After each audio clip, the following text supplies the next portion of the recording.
आकाशवाणी पुणे. स्वाती महाळंक प्रादेशिक बातम्या देत आहे. ठळक बातम्या. अतिशय चुरशीच्या लोकसभा निवडणुकीत एनडीएला बहुमत, भाजपा सर्वात मोठा पक्ष. राज्यात मतदारांचा संमिश्र कल, प्रमुख उमेदवारांना पराभवाचा धक्का. बहुचर्चित बारामती जागेवर सुप्रिया सुळे यांचा विजय. नवीन ऊर्जा, नवीन उत्साह आणि नवीन संकल्प घेऊन पुढे जाणार, पंतप्रधानांचं प्रतिपादन. हा जनतेचा आणि लोकशाहीचा विजय असल्याचं काँग्रेस अध्यक्ष मल्लिकार्जुन खरगे यांचं मत. आणि राज्यात 3 ते 4 दिवसात मोसमी पाऊस दाखल होणार, स्थिती अनुकूल असण्याचे हवामान विभागाकडून संकेत. आता सविस्तर बातम्या. 2024च्या लोकसभा निवडणुकीत सत्ताधारी राष्ट्रीय लोकशाही आघाडीनं 292 जागांवर विजय मिळवला असून इंडी आघाडीनं 231 जागांवर विजय मिळवला आहे. भाजपा सर्वात मोठा पक्ष ठरला आहे.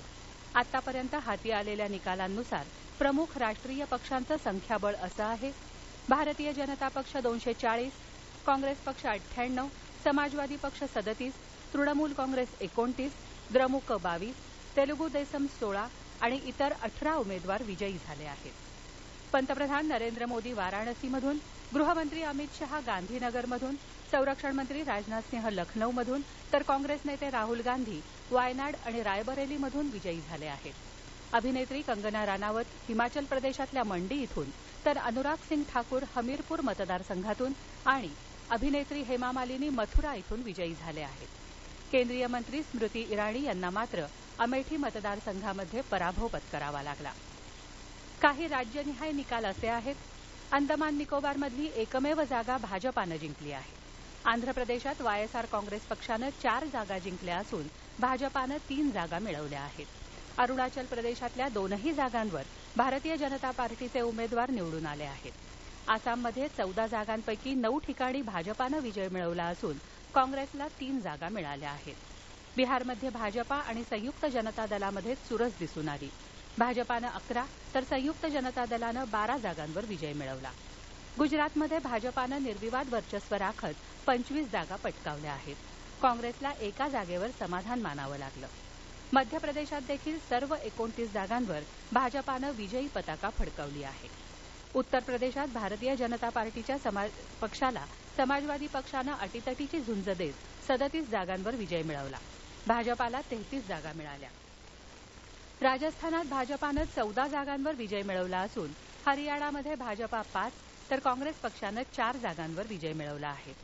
राष्ट्रीय राजधानी क्षेत्र दिल्ली अर्थात एनसीआर दिल्लीमधून सर्व जागा भाजपानं जिंकल्या आहेत. या निवडणुकीत केरळमध्ये भारतीय जनता पक्षानं 1 जागेवर विजय मिळवत आपलं खातं उघडलं. इथं काँग्रेस पक्षानं 14 जागांवर विजय मिळवला. या प्रादेशिक बातम्या आपण आकाशवाणीच्या पुणे केंद्रावरून ऐकत आहात. महाराष्ट्रात 48 मतदारसंघांपैकी महाविकास आघाडीला 30 तर महायुतीला 17 जागा मिळाल्या आहेत. 13 मतदारसंघांमध्ये काँग्रेस तर 9 ठिकाणी भाजपानं विजय मिळवला आहे. शिवसेना उद्धव बाळासाहेब ठाकरे पक्षाला 9 तर राष्ट्रवादी काँग्रेस शरद पवार पक्षाला 8 आणि शिवसेनेला 7 जागा मिळाल्या आहेत. राष्ट्रवादी काँग्रेस पक्षाला 1 जागा मिळाली आहे. एका ठिकाणी अपक्ष उमेदवार विजयी झाला आहे. अहमदनगर मतदारसंघात राष्ट्रवादी काँग्रेस शरदचंद्र पवार गटाचे निलेश लंके यांनी त्यांचे प्रतिस्पर्धी भाजपाचे सुजय विखे पाटील यांच्यावर 7,407 मतांनी मात करत विजय मिळवला. अमरावतीमध्ये काँग्रेसचे बळवंत नारखेडे यांनी भाजपाच्या नवनीत राणा यांचा पराभव केला. साताऱ्यामध्ये भाजपाचे छत्रपती उदयनराजे भोसले विजयी झाले आहेत. बीडमधून भाजपाच्या पंकजा मुंडे यांना पराभूत करत शरद पवार गटाचे बजरंग सोनावणे विजयी झाले आहेत.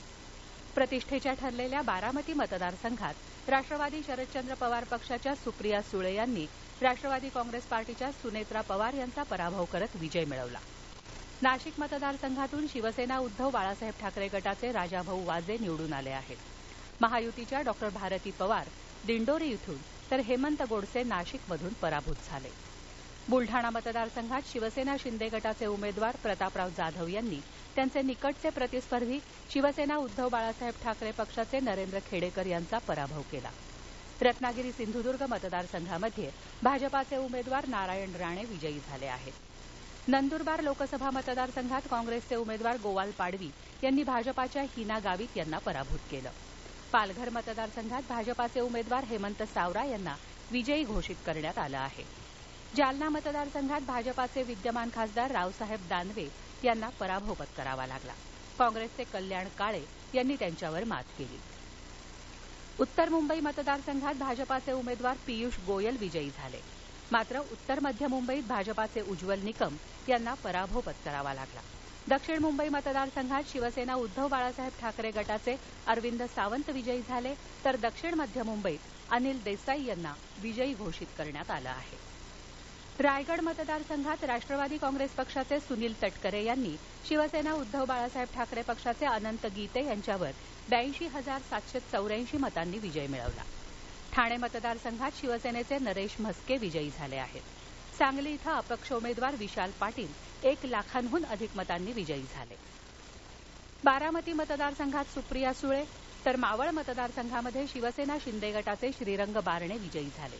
शिरूर मतदारसंघात राष्ट्रवादी काँग्रेस शरदचंद्र पवार गटाचे उमेदवार डॉक्टर अमोल कोल्हे यांनी राष्ट्रवादी काँग्रेस अजित पवार गटाचे शिवाजीराव आढळराव पाटील यांचा पराभव केला. पुणे शहर मतदारसंघात भाजपाच्या मुरलीधर मोहोळ यांनी काँग्रेसच्या रवींद्र धंगेकर यांचा पराभव करत बाजी मारली. ओडिशा विधानसभेच्या निवडणुकीत भाजपानं 77 जागांवर विजय मिळवला असून तो सर्वात मोठा पक्ष ठरला आहे. सत्तारूढ बिजू जनता दलाला 52 जागा मिळाल्या आहेत. आंध्र प्रदेश विधानसभा निवडणुकीत तेलुगू देसम पक्षानं 134 जागा मिळवत निर्विवाद वर्चस्व मिळवलं आहे. देशातल्या जनतेनं राष्ट्रीय लोकशाही आघाडी अर्थात एनडीएवर तिसऱ्यांदा विश्वास दाखवल्याबद्दल पंतप्रधान नरेंद्र मोदी यांनी मतदारांचे आभार मानले आहेत. जनतेच्या आशा आकांक्षा पूर्ण करण्यासाठी नवी ऊर्जा, नवा उत्साह आणि नव्या संकल्पासह पुढे जाऊ असं ते म्हणाले. देशाच्या इतिहासात हे क्षण अभूतपूर्व असल्याचं मोदी यांनी नमूद केलं. निवडणूक प्रचारात सहभागी झालेल्या आणि पक्षासाठी जीव झोकून काम करणाऱ्या सर्व कार्यकर्त्यांचे मोदी यांनी आभार मानले. दिल्लीतील भाजपाच्या मुख्यालयातून त्यांनी काल सर्व कार्यकर्त्यांना संबोधित केलं. यावेळी व्यासपीठावर भाजपाचे राष्ट्रीय अध्यक्ष जे.पी. नड्डा, राजनाथ सिंह, अमित शहा, विनोद तावडे आदी भाजपाचे ज्येष्ठ नेते उपस्थित होते. ही निवडणूक केवळ एका राजकीय पक्षाविरुद्ध नव्हती, तर भाजपानं कब्जा केलेल्या यंत्रणेच्या विरुद्ध होती, असं काँग्रेस नेते राहुल गांधी यांनी म्हटलं आहे. देश चालवण्यासाठी जनतेला भाजपा नको होता, हे जनतेनं एकमतानं आणि स्पष्ट सांगितलं असल्याचं त्यांनी काल नवी दिल्ली इथं सांगितलं. हा भाजपासाठी मोठा संदेश असल्याचंही त्यांनी नमूद केलं. लोकसभा निवडणुकीचा निकाल हा जनतेचा आणि लोकशाहीचा विजय असल्याचं काँग्रेस अध्यक्ष मल्लिकार्जुन खरगे यांनी म्हटलं आहे. या निवडणुकीत कोणत्याही एका पक्षाला बहुमत मिळालेलं नसून जनतेचा आदेश मान्य असल्याचं त्यांनी काल नवी दिल्लीत प्रसारमाध्यमांशी बोलताना सांगितलं. लोकसभेच्या निकालामुळे देशात परिवर्तनाची प्रक्रिया सुरू झाली आहे. देशपातळीवरचं चित्र आशादायक आहे, अशी प्रतिक्रिया राष्ट्रवादी काँग्रेस शरदचंद्र पवार गटाचे अध्यक्ष शरद पवार यांनी काल मुंबईमध्ये वार्ताहरांशी बोलताना दिली. लोकसभा निवडणुकीत काँग्रेस आणि मित्रपक्षांना मिळालेलं यश हे राहुल गांधी यांनी काढलेल्या पदयात्रेचं यश असल्याची प्रतिक्रिया काँग्रेसचे प्रदेशाध्यक्ष नाना पटोले यांनी मुंबईमध्ये व्यक्त केली. देशात परिवर्तन होऊ शकत नाही असं चित्र निर्माण केलं जात होतं. या प्रचाराला जनतेनंच उत्तर दिलं आहे. या देशात जनतेपेक्षा मोठं कुणीही नाही, असं पटोले म्हणाले.